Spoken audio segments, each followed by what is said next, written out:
amati mbégteeg bànneex di ànd ak yéen ñu tawlu ci 5M TV Sénégal jërë ngeen jëf.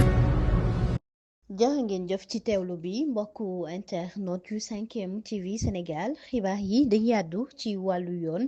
ginnaaw Azoura Fall mi ñu daal di bàyyi maître Clédor Ly daal di na ci wax moom nag dafa ñaawlu li nga xam ne moom la parquet bi daal di amal ci alxames bi tey ñeel kon dossier ñaari influenceurs yi nga xam ne dañ leen toppee lu nag jëm ci wàllu rek dem ba jokku ci cëru doomu aadama ginnaaw kon bàyyim ndégganiku bi nga xam ne may nañu ko Assane Gueye ñu gën koo xam ci Azoura Fall nag mu mel ni jàpp na ni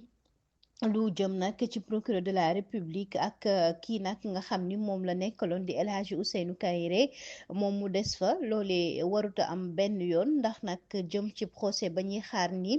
ñaar fukki fan ak ñaar ci weeru mai lay taxaw moom itam bile dogal jàpp na ni waruñu ko woon defee noonee tax na moom maître Clédor Ly daal di ci mer loolu moom nag da leen di layal tax na mu jàpp ni sax nag loole dañ leen ko waroon boole. ñoom ñaar ndax lañ leen di toppee kon ñoo yam mu ni daal mbir mi jaaxal na ko lool te itam nii ñu ko defee amul benn sens te amul lenn kon la muy firndeel tax na mu ñaawlu daal parquet bi tey jii dogal bi mu daal di jël ndax lii daal mu ni kon respecté wu lu jëm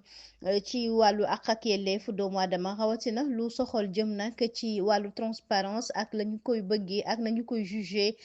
ca na mu waree mu ni kon nag procureur tey jii war na mën a xool mbir mi xoolaat ko saytu ko bu baax ndax mu ni lii daal taxul démocratie jëm ci kanam ci fàttali ñoom ñaari influenceurs yi dañ leen placé sous mandat de dépôt ci talaata gi nag fukki fan ak ñett ci weeru mai ginnaaw ay vidéo yi nga xam ni yëkkati woon nañu ko daal di koy def ci réseaux sociaux yi te mu jur ay coow moom Azoura Fall doon yëkkati ay kàddu yu doy waar jagleel ko ki fi nekkoon njiitu réew Macky Sall ak ki fi nekkoon jëwriñ di Mame Mbaye Niang waaye mu mel ni kon bile rek procès dañu ko dàqandi ba ayu bés bi di ñëw. mbir itam bu doy waar xewee fii ci Ndakaaru ci Médina ñaari jaaykatu awsa lañu daal di teg loxo ñoom nag ña nga fekk baax ca Niger ak ca Nigéria ñu leen di woowee ay awsa police nag moo leen teg loxo ndax nag dañu gis ay muus yoo xam ni moom la ñuy jël kon di ko jaay yàpp gi di ko defar di ko jaay sénégalais yi ginnaaw xibaar bi nga xam ne jot nañu ko mbir mi ma nga xewee kon ñu ni ci àllarba ci guddi ca quartier boobee ca Médina ginnaaw jaaykat ya nga xam ni bari nañu loolu kon ca mbedd ma brigade bu recherche nag daal di jublu ci loolee di leen saytu xool leen ngir cet geek ak la ñu war a jëfandikoo foofee ca Médina ñaar ñoo xam ni kon ñu ni ba ñu leen gisee rek seen xel dafa ñaaw ci mbir mi tax na policier yi kon topp leen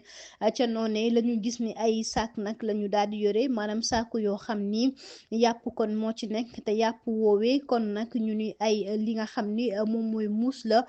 te dañuy dund nag ginnaaw gi ci lañ leen jël yóbbu leen